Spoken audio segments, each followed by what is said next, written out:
So a lot of players in the NBA 2K community are calling for adrenaline bars to be removed. I would definitely like to hear your thoughts on this. Do you think adrenaline bars should be removed for 2K24? Sound off in the comment section. I personally have mixed feelings on adrenaline bars, and what I'll start with is 2K cannot incorporate the same type of adrenaline bars for 2K24. The way I see it is that 2K just took a step in the right direction toward creating balance between offense and defense. And for some strange reason, players in the 2K community are blaming adrenaline bars for them being unable to break down defenders. What once was the left-right cheese is now the up-down cheese. 2K players will always find a way. The Russell Westbrook crossover with the LeBron James step back, forget about it. It's very similar to the left-right cheese. But you know one thing that folks are disregarding in this whole conversation? Players are just undermining the defense. In my opinion, the biggest problem that 2K always had, which is what created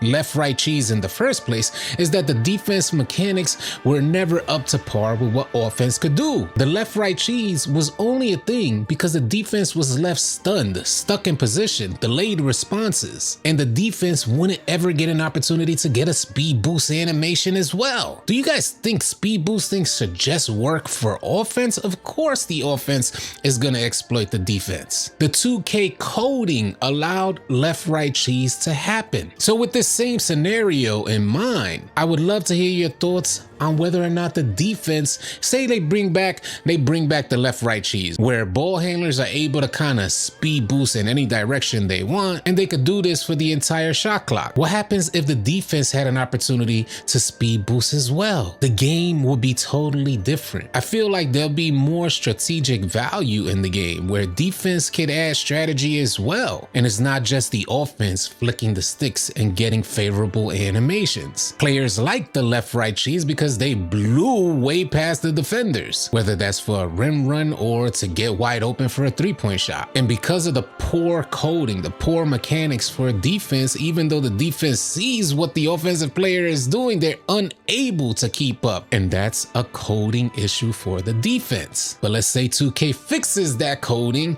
for 2K24. Would offensive players be happy with a defense that's still able to keep up with them, just like in 2K23? You called to remove adrenaline bars. Was it for the sake of just exploiting the mechanics? Or do you just want your teammates to watch you dribble the clock away? These are questions that we definitely gotta ask ourselves. Hey, you know what? Folks wanna have fun. But the thing is, what's weird is that in 2K23, you can just dribble the clock away without wasting adrenaline. I heard the homie Laker fan going off about this same issue. In 2K23 right now, players could stand still and dribble their life away without having to worry about adrenaline. You see, what I think it is that players loved the idea. It made them feel good that they were blowing past defenders for an open three or an easy drive. Don't get me wrong, I understand that it takes skill to, combo up some of these dribble moves, and I played against some great dribblers out there. And what a lot of players fail to realize is that for these dribble guys, there's a lot of time invested into learning these combinations and queuing up the exact precise timing to make these combinations happen. So I in no way want to discredit the skill that's involved in timing these combinations and creating effective moves to convert. But let's say for a second that I was a dribble god and I find out that the defense has been lacking this whole time. I thought I was going crazy on the defense, but the coding was just lacking. That means defense has always been at a handicap in comparison to what the offense is able to do. Me as a ball handler will try and talk to the devs and be like, hey, hold on a second. I don't want to be killing these dudes when they got a handicap. I don't want to kick dudes while they're down. Hey, up their defense, bro. I want to break the person down that's at my skill level. I want me and my opponent to both be in an even playing field. I think most GOATs feel this way. Surely it's fun to exploit the system every now and then, but for the whole entire annual cycle, that becomes boring, especially when you learn learn that it's not you that's breaking him down. You're just leaving him behind because the 2K mechanics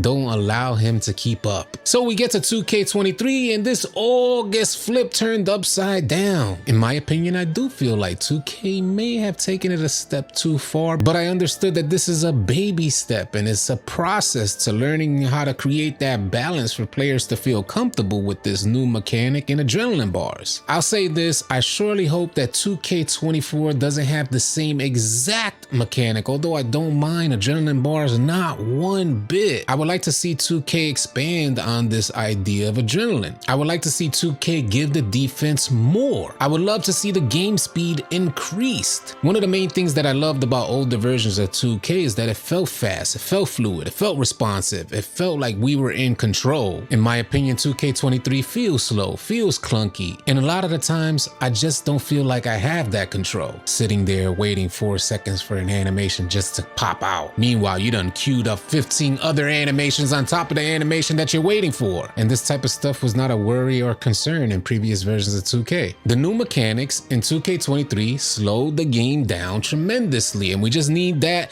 to speed back up for 2K24. Keep incorporating balance between offense and defense. The great players will make the adjustment and move accordingly. We're talking about how you're going to feel in 2K24 throughout its annual cycle. When there's balance there, you feel better. You expand your thought process on playing strategic basketball instead of playing 1-on-5. Like the homie Laker fan had mentioned, I think a lot of folks' arguments are just misplaced in blaming adrenaline for what's going on. The way I see it is like 2K is just in the beginning steps of trying to understand how to balance offense and defense, and it's unfortunate that they're 20 years late in trying to create this balance, but at least it's being done. It did change the game tremendously, where a lot of folks who used to shine on how they used to play aren't playing damn near not nearly the same for 2K23. In fact, every previous version of 2K, they were flooded with point guards. In 2K23, not so much. Even though a lot of players may have an actual point guard build, a lot of players definitely aren't suited to run the point guard position, nor did they want to on 2K23. That's how much. So I understand the frustration on both ends. Players that don't want adrenaline and players that do want adrenaline. Just be careful what you ask for, because if 2K removes adrenaline and gives the defense all the tools they need to keep up with offense, you guys are gonna be frustrated. Share your thoughts in the comment section below. Thank you so much for tuning in. Y'all be sure to keep it locked right here at AllCity Live TV, because we got a bunch more NBA 2K23 news, information, and updates coming your way. Drop a like, drop a sub on your way out. I'll catch you guys on the next video or live stream. Easy, y'all.